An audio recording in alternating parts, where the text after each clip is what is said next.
आज हम बात करेंगे राहुल गांधी के अगेंस्ट में। और राहुल गांधी के क्यों अगेंस्ट में बात करेंगे, उसके बहुत सारे रीजन उन्होंने दिए हैं। सेलेक्टिव सेलेक्टिव मुद्दे वो राहुल गांधी अपना रहे हैं सरकार को घेरने के लिए। बात यहाँ पे सिलेक्टिव मुद्दे अपनाने की नहीं है, लेकिन इसके पीछे जो कांग्रेस का प्योर पॉलिटिक्स है वो है। कांग्रेस अपने सिलेक्टिव मुद्दों से अपने वोट बैंक को साधने में लगी हुई है। सामाजिक सरोकार से कांग्रेस का कोई मतलब नहीं है। राहुल गांधी एक जिम्मेदार लीडर ऑफ ऑपोजिशन चुने गए हैं, हालांकि वो डिजर्व नहीं करते हैं।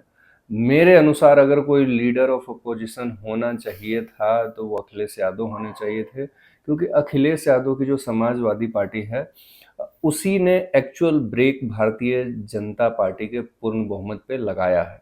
चाहे राहुल गांधी कितना भी उछल कूद लें, और कांग्रेस के जो छोटे मोटे प्रवक्ता हैं और कुछ आंटियां भी वहाँ पे प्रवक्ता बनी हुई हैं आजकल, जो अपने आप को सोशल मीडिया की हेड बताती हैं, और 99 सीट पाने के बाद अब वो उछल कूद करते हुए दिखाई देती हैं।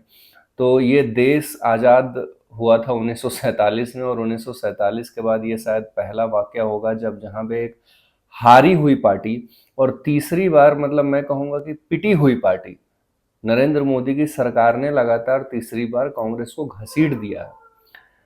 पहली बार ऐसा परसेप्शन बनाया जा रहा है कि 240 लाकर भी एक पार्टी हारी हुई समझी जा रही है, और 500 से ज्यादा लोकसभा की सीटें हैं हमारे पास, उसमें से 99 सीट सिर्फ कांग्रेस लाई है, और अपने आप को शहजादे ऐसे पेश कर रहे हैं जैसे उन्होंने भारत जीत लिया हो। जबकि राजीव गांधी की औलाद के लिए तो एक शर्म की बात है, जिसकी दादी इंदिरा गांधी देश की सबसे सशक्त महिला प्रधानमंत्री रह चुकी हैं, जिसका पिता प्रधानमंत्री रह चुका है, उसका बेटा लगातार ये तीसरी बार लोकसभा का चुनाव जो है उसमें नरेंद्र मोदी के द्वारा रगड़ दिया गया है।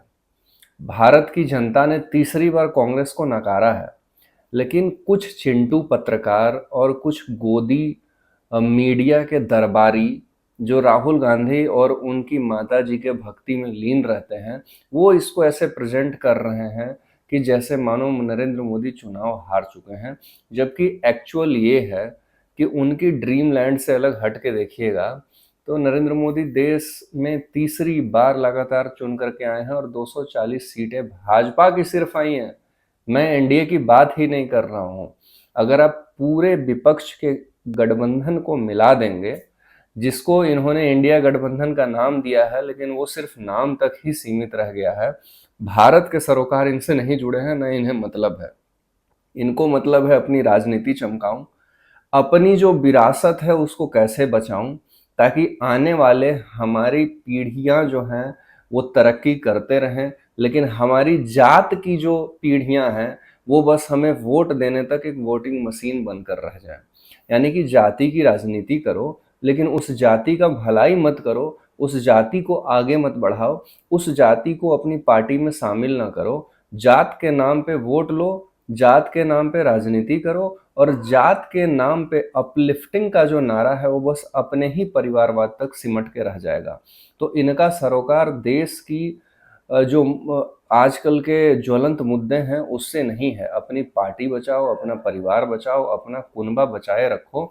वरना तो नरेंद्र मोदी जो हैं हिंदुओं को एक संगठित कर दिए थे, और 2014 की जो पूर्ण बहुमत की भाजपा की सरकार आई थी उसने ये बताया था कि देश में जो हिंदू समाज है उसमें सवर्ण, पिछड़ा वर्ग, अति पिछड़ा वर्ग, दलित, आदिवासी सभी ने मिलकर अपना भरोसा एक लीडरशिप में दिखाया था, जो कि कांग्रेस को हमेशा से ये बात बुरी लगी है। कांग्रेस हमेशा से चाहती आई है कि जो आदिवासी हैं, पिछड़े हैं, दलित हैं, शोषित हैं, वंचित हैं, वो कांग्रेस के बस गुलाम बन के रहें, कांग्रेस को वोट देते रहें, और कांग्रेस बदले में उनको 1000, 1500, 2000 रुपया एक सरकारी योजना के तहत कुछ प्रदान करते रहे, जिससे कि वो मेन स्ट्रीम जो काम है ना उसमें ना आ पाए। जिस दिन वो शिक्षित हो जाएंगे, मेन स्ट्रीम काम में आ जाएंगे, अगर वो गुड गवर्नेंस का हिस्सा बनने लगे और कल को वो समाज के सरोकार से जुड़ने लगे और उनकी तरक्की होने लगी, वो एजुकेटेड होने लगे और सरकार तरह तरह के स्कीम अगर सिर्फ उनको अपलिफ्ट करने के लिए निकालने लगी, खातों में पैसा डायरेक्ट जाने लगा, किसान सम्मान निधि डायरेक्ट किसान तक पहुंचने लगा, तब तो फिर सरकार की जो घोटालेबाज नीति है और अपना कुनबा बढ़ाने की नीति है, वो तो फेल कर जाएगी। और अगर जनता जागरूक हो गई, जनता पढ़ी लिखी हो गई और जनता तक सेवाएं और सुविधाएं जो अंतिम पंक्ति का आदमी खड़ा है उस तक पहुंचता रहेगा, तब तो फिर कांग्रेस के लिए ये डूब मरने वाली बात हो जाएगी। क्योंकि कांग्रेस की जो पूरी राजनीति है वो बस ये है कि फूट डालो, शासन करो की राजनीति शुरू से चलते आई है। इसी के बेस पे कांग्रेस बना ही था। पहले इन्होंने भारत तोड़ा, भारत के दो टुकड़े करवाए नेहरू जी ने प्रधानमंत्री बनने के चक्कर में। ही के शहजादे हैं राहुल बाबा, वो अब ये चाहते हैं कि हिंदू जो एकजुट हो गए थे 2014 में, 2019 में, तो इनके जो एडवाइजर्स हैं उन्होंने इनको लगता है सलाह दी कि चलो तुम ऐसी बयानबाजी करो, कभी जनेऊधारी ब्राह्मण बन जाओ तो कभी ब्राह्मणवाद के खिलाफ ही बात करते नजर आओ। ये खुद को भक्ति में लीन, पूजा पाठ करने वाले दिखाते थे, तब मंदिर मंदिर जाने लगे थे। तब इनको हिंदुओं का डर सताने लगा था कि हिंदू इकट्ठा हो गया है और एक सनातनी पार्टी को आगे बढ़ा रहा है, तो मैं भी सनातनी बनने का चलो चोला ओढ़ लेता हूँ, एक्टिंग कर लेता हूँ। लेकिन ये भूल गए थे कि जिसके सामने ये एक्टिंग करने जा रहे हैं वो पीएचडी होल्डर है, उसकी कोर कंपटीशन में आपको नहीं घुसना है। लेकिन बात यह है कि इन्होंने तरह तरह के हथकंडे अपनाए, कभी अपने आप को ब्राह्मणवादी दिखाया, कभी दलितों का मसीहा दिखा दिया और झूठ का एक प्रोपेगेंडा फैलाया कि अगर भाजपा 400 प्लस सीटें ले आएंगी तो संविधान को बदल देगी। क्योंकि इनको पता था कि एक पिछड़ी जाति से आया हुआ व्यक्ति प्रधानमंत्री बना है और उसके कैबिनेट में सबसे ज्यादा जो दलित हैं, आदिवासी हैं, अदर बैकवर्ड कास्ट हैं, उनको जगह मिला हुआ है और उसके प्रधानमंत्री रहते हुए दो जो है पिछड़ी जातियों से और आदिवासी जातियों से प्रेसिडेंट चुन लिए गए।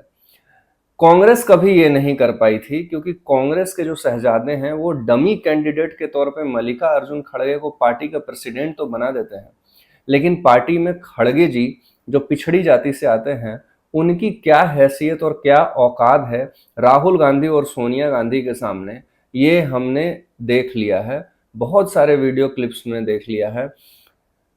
नॉमिनेशन के टाइम पे, मतलब रायबरेली में नॉमिनेशन था, मल्लिकार्जुन खड़गे थे, वो तब तक नहीं बैठे जब तक सोनिया गांधी ना बैठ जाए, जबकि सोनिया गांधी कांग्रेस के किसी भी पोस्ट पे नहीं है। जो कांग्रेस के अध्यक्ष हैं वो मल्लिकार्जुन खड़गे जी हैं, लेकिन राहुल गांधी की जो सिलेक्टिव नीति और हिंदू तोड़ों की नीति है वो इसलिए है क्योंकि उनको पता चल गया कि जो एसटी, एससी, ओबीसी और जो पिछड़ा समाज है वो नरेंद्र मोदी के साथ आ चुका है। क्योंकि नरेंद्र मोदी भी गरीबी से बड़े हैं, चाय बेचे हैं, संघर्ष किया, तब वो आज जाके प्रधानमंत्री बने हैं। सोने के चम्मच लेके तो पैदा नहीं हुए थे राहुल गांधी की तरह। राहुल गांधी के बाप का नाम राजीव गांधी, दादी का नाम इंदिरा गांधी, की नरेंद्र मोदी की आइडेंटिटी खुद नरेंद्र मोदी है। अब मैं इसलिए बात कर रहा हूं कि राहुल गांधी जो है अभी रेप पे भी राजनीति करने लगे हैं, बहन बेटियों की सुरक्षा तक पे राजनीति करने लगे हैं और यहां भी सिलेक्टिव अप्रोच अपना रहे हैं कि वो जगह जगह दौड़ के चले जाते हैं। किसी की हत्या हो जाए तो उसको दलित बनाम स्वर्ण, दलित बनाम अदर बैकवर्ड कास्ट करने में लगे रहते हैं। रायबरेली पहुंच गए लेकिन कोलकाता पे शब्द नहीं बोले, ममता बनर्जी के खिलाफ इनकी चू तक नहीं निकली। लेकिन अगर यही भाजपा शासित राज्य में किसी का बलात्कार हो जाए, कोई कांड हो जाए भाजपा शासित राज्यों में, तो राहुल गांधी, प्रियंका गांधी एकदम ऑल गन्स ब्लेजिंग के साथ कूद पड़ते हैं वहां पर, क्योंकि राजनीति सूट करती है। तो ये आम जनता को जानना पड़ेगा कि जो कुछ गोदी पत्रकार हैं और जो कुछ दरबारी इनके पत्रकार हैं, कुछ आंटियां वहां पे जुड़ी हुई हैं जो 99 लाकर भी पूरा हाथ उछाल उछाल करके आईटी सेल में जश्न मनाती हैं, तो ऐसी आंटियों के लिए तो कांग्रेस पार्टी ही एक सही विकल्प है। यही हाल कांग्रेस का रहा। तो मुझे लगता है कि जो आने वाला लोकसभा का चुनाव होगा तो नरेंद्र मोदी चौथी बार कहीं प्रधानमंत्री ना बन जाए, क्योंकि कांग्रेस के यही चाल चलन, लक्षण और जो रवैया रहेगा तो वो इस बार कांग्रेस की बची खुची उम्मीदों को तोड़ देगा। और सोचो अगर ये 2029 में हार गए ना, इनकी धज्जियां उड़ जानी है, इनके कॉन्फिडेंस लेवल का तहलका मच जाएगा। आज जो राहुल गांधी इधर उधर बातें करता फिरता है, कभी जम्मू कश्मीर में आज जाकर के या कल बोला उन्होंने कि भारत के प्रधानमंत्री का कॉन्फिडेंस हमने गिरा दिया है, नरेंद्र मोदी का जो कंधा था झुक चुका है, पहले नरेंद्र मोदी ऐसे करके चलते थे। ये लीडर ऑफ अपोजिशन की भाषा है।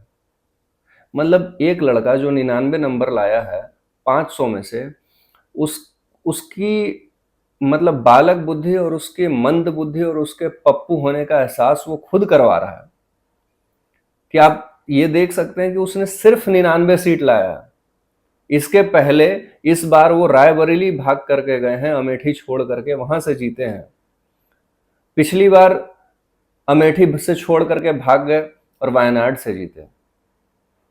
तो कांग्रेस 99 सीट लाकर ये सोच रही है कि हमने बहुत बड़ा तीर मारा। मैं उन कांग्रेस के नेताओं से और उन कांग्रेस के चिंटुओं से पूछना चाहता हूं कि पिछले 25 साल में तुम्हारा कौन सा प्रधानमंत्री जीत करके प्रधानमंत्री बना है, बताओ। पिछले 25 साल में किस प्रधानमंत्री ने तुम्हारा चुनाव जीता हुआ है? पिछले 25 साल में बिना जीते हुए एक भी प्रधानमंत्री न देने वाली पार्टी 3 बार से लगातार बहुमत से, 2 बार बहुमत से और इस बार 240 सीट मिला के पूरे विपक्षी गठबंधन ने नहीं लाया, और तीसरी बार नरेंद्र मोदी लोकसभा का चुनाव यूपी से जीत करके प्रधानमंत्री बने हैं। जबकि तुम लोगों ने एड़ी चोटी का जोड़ लगा दिया, पैसे के दम पे गलत न्यूज फैला के, संविधान को झूठा खतरा बता करके तुमने हिंदुओं को बांटने की कोशिश की, फिर भी हरा नहीं पाए। ये तो तुम्हारी नाकामी पे सबसे बड़ा ठप्पा है राहुल गांधी, जो तुम्हें जिंदगी भर रिस रिस करके याद दिलाता रहेगा कि तुम अपने जीवन काल में, अपने राजनीतिक कैरियर में नरेंद्र मोदी को कभी हरा नहीं पाए। तुम्हारी आईटी सेल वालों पे एक सबसे बड़ा क्वेश्चन मार्क और थू है, जो 99 सीट पे भी आपको ऐसा बढ़ा चढ़ा करके दिखा रहे हैं कि जैसे आपने देश में सरकार बना ली हो और राहुल गांधी प्रधानमंत्री हैं और Narendra Modi leader of opposition है, जो रेप पे, हत्याओं पे, जो नौकरियों पे राजनीति करता है। अरे भाई, तुम इतने पढ़े लिखे हो, बाहर से पढ़े लिखे थे, इंग्लैंड गए, अमेरिका गए, जिंदगी भर तुमने सोने का चम्मच पकड़ा रखा था, तो भाई तुम अपना विजन लेके आओ ना। तुम क्या करना चाहते हो, तुम ये लोगों को बताओ। तुम तो दलित क्वेश्चन पेपर सेट करने वाला होगा, तो कभी अपने आप को जनेऊधारी ब्राह्मण हूं मैं, कभी तो मैं एकदम, मेरा कश्मीरी से खूनी रिश्ता है। भाई तुम्हारा कश्मीरी से खूनी रिश्ता हो सकता है। जो हिंदू पंडितों का, जो कश्मीरी पंडितों का वहां पे कत्लेआम हुआ था, तब तुम लोगों ने ही कोई प्रोटेस्ट नहीं किया, कोई आवाज नहीं उठाई, जिसका नतीजा था कि उनको पलायन करना पड़ा। तो तुम्हारा तो खून का रिश्ता रहेगा ही कश्मीरियों से। तो राहुल गांधी की ये दोगली राजनीति जो है वो भारत को एक नेगेटिव डायरेक्शन में लेके जा रही है। और राहुल गांधी और पूरी कांग्रेस पार्टी ये कभी नहीं चाहते हैं कि दलितों, पिछड़ों और अदर बैकवर्ड कास्टों का उत्थान हो। ये खुद को स्वर्ण बताते हैं और स्वर्ण में भी अपने आप को जनेऊधारी ब्राह्मण बताते हैं, और ये बस चाहते हैं कि एसटी एससी के लोग इनकी गुलामी करें, मुफ्त का खाएं, और ये संविधान का डर दिखा करके उनका वोट लेते रहे। कल को अगर मल्लिकार्जुन खड़गे जी कांग्रेस पार्टी पे कब्जा करना चाहें और बोल दे राहुल गांधी तुम एक सिर्फ सांसद हो और सांसद की हैसियत से तुम बस एक्ट करो, राहुल गांधी 2 मिनट में उनको उठा के फेंक देंगे कांग्रेस पार्टी के मुख्यालय से बाहर। ये तो हैसियत है। राहुल गांधी के सामने वो बैठ नहीं सकते, राहुल गांधी को बिना ऑफर किए खुद पानी नहीं पी सकते, कई वीडियो में देखा गया है। और वो दलित उत्थान का बात करते हैं। दलित फंड से फंड निकाल करके लग्जरी गाड़ियां खरीद रहे हैं, और वो दलित के लिए फंड दिया गया था। वो दलित में जो दलित का जो फंड है, जो वहां की राशि भेजी गई थी कर्नाटका गवर्नमेंट को, वो दलितों तक पहुंची ही नहीं। उस राशि का इस्तेमाल इन लोगों ने लग्जरी गाड़ी खरीदने में कर डाली। तब तो राहुल गांधी वहां पे धरना प्रदर्शन नहीं किए, तब तो पैदल मार्च नहीं निकाले। क्यों? आपकी सरकार होने की ये गारंटी है कि आप दलितों का हक मारोगे? आपकी सरकार होने की ये गारंटी है क्या कि आप आदिवासियों का हक मार लोगे? आपकी सरकार होने की ये गारंटी है क्या कि जो फंड एसटी एससी के लिए जाएगा उससे आप लग्जरी गाड़ियां खरीदोगे? और आपका एक ट्वीट तक नहीं निकलता है। तो इससे कांग्रेस की दोगली राजनीति और दलित विरोधी होने का पता चलता है। इसलिए मैं अपने सभी भाइयों से कहूँगा कि इस पार्टी से सावधान रहिए, क्योंकि ये जब तक अपना विज़न नहीं लेके आते हैं, ये युवाओं के लिए, रोजगार के लिए क्या मुद्दे हैं इनके पास, ये जब आपके उत्थान के लिए और आपके डेवलपमेंट के लिए आगे आएंगे और अपना विज़न रखेंगे कंट्री के आगे बढ़ाने के लिए, तभी इनको आप अप्रिशिएट कीजिए या वोट कीजिए। वरना ये सिर्फ वोट बैंक की पॉलिटिक्स है। ये अपना किसी भी कीमत पर भारत को तोड़कर वोट लेकर के सेंटर में बैठना चाहते हैं। आज के लिए इतना ही। मैं फिर अगला वीडियो लेकर के आऊँगा, लेकिन चैनल को लाइक और सब्सक्राइब जरूर कीजिएगा। और फिर अगले टॉपिक पे आपसे मिलते हैं। तब तक के लिए धन्यवाद।